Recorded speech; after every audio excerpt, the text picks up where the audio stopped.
रवि एकांत की तलाश में नागवन नामक एक भूले बिसरे गांव में आया। उसने यहाँ के भयानक जंगल और खंडहरों की तस्वीरें इंटरनेट पर देखी थी। गांव वालों ने उसे चेतावनी दी, शाम होते ही तालाब की तरफ मत जाना।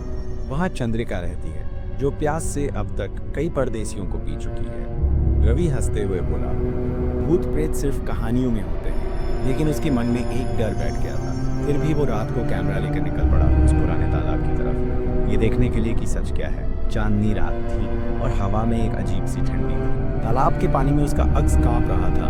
तभी उसे महसूस हुआ कि कोई उसके पीछे खड़ा है, एक भयानक लेकिन मधुर परछाई उसके पीछे आई। तुम बहुत अकेले लगे, एक बुलाया, लेकिन ठंडी आवाज ने उसके कानों को छुआ।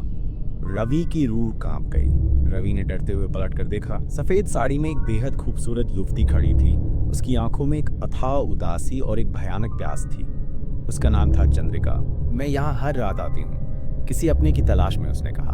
उसकी आवाज में दर्द था। रवि जैसे मंत्रमुग्ध हो गया। बातों ही बातों में रात बीतने लगी और रवि को लगा कि वो चंद्रिका के दर्द को समझ सकता है। लेकिन जैसे ही रवि ने उसे छूने की कोशिश की, चंद्रिका की आंखें लाल हो गईं, जैसे उनमें आग लग गई हो। उसका खूबसूरत चेहरा धीरे धीरे सड़ने लगा और वो एक भयानक रूप में बदल गई। वो चीखी, तू भी छलने आया है? अब तू भी मेरी प्यास बनेगा। रवि डर के मारे भागा।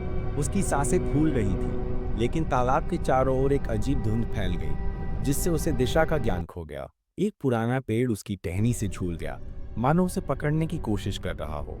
और चंद्रिका उसके सामने आकर बोली, अब तू तस्वीर नहीं लेगा, तू खुद एक तस्वीर बन गया है मेरी यादों में। अगले दिन गांव वालों को तालाब के पास सिर्फ एक पुराना कैमरा मिला, जिसमें आखिरी तस्वीर एक धुंधली लेकिन सुंदर युवती की थी, जिसकी आंखों में अब भी प्यास थी, लेकिन उसके होठों पर एक रहस्यमय मुस्कान थी जो धीरे धीरे कैमरे से मुस्कुरा रही थी।